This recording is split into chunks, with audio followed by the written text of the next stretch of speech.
I work best in the morning. My brain works best in the morning. And I believe we should give God our first fruits. That doesn't just talk about our monies, because Jesus said where your treasure is, your heart will be also. But I believe it's our mind. Like, what is our best time to focus on God and to be with God? For me, it's the morning, so I give God my morning time. Whatever works for you.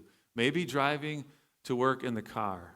Maybe that's the best time of the day for you to be alone with God. Just don't close your eyes when you pray, okay? Maybe it's going for a walk at lunch or after dinner, or maybe it's right before you go to bed. You just need to find that time and place to practice silence and solitude.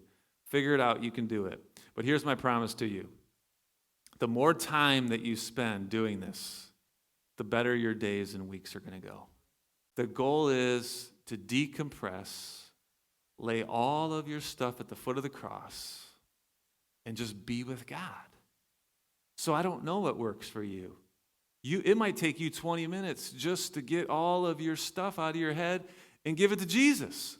But I think you should set aside a good amount of time that you can be with God and see what he does in your life.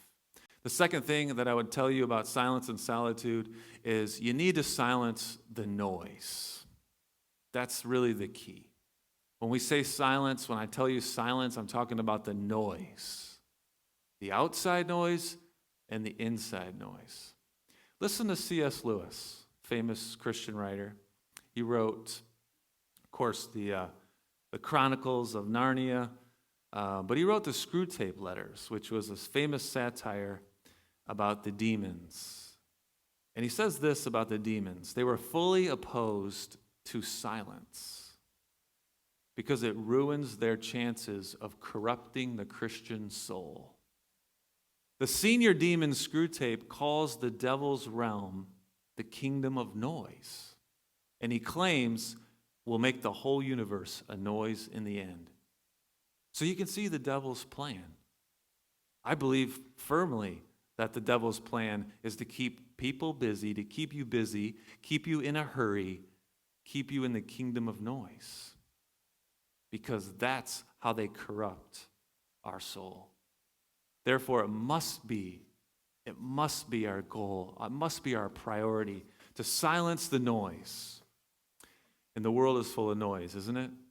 The outside noise, I think, though, is much easier to silence than the inside. The outside noise is everything around you, outside of you, your phone.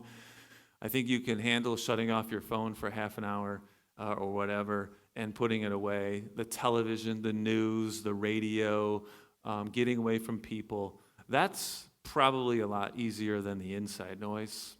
The inside noise is everything in your head. How do you silence all of the noise in your head? I just want to read to you this book that I read this week from John Mark Comer called The Ruthless Elimination of Hurry. The Ruthless Elimination of Hurry. And in this he says, here's what I mean by internal noise. The mental chatter that never shuts up. The running commentary in our heads on everything. The replaying of a lousy conversation with a friend over and over again. Our lustful thoughts for the girl or guy down the street. Our fantasies. And not just sexual, our revenge fantasies. Imagining saying this or doing that to our enemies of choice. Our worry. The chipping away at our joy and peace with the hammer of what if. The obsessing over hypothetical scenarios, role-playing the future, catastrophizing, idealizing, dreaming of the perfect life, which in turn poisons our actual lives. The clutter in our minds is like a mental hoarder landlocked in his or her bedroom in a self-constructed prison. Some of us feel trapped in the toxic, unhealthy patterns of our minds. It's hard to silence the noise in our heads because I'm sure something that I read there probably resonated with you.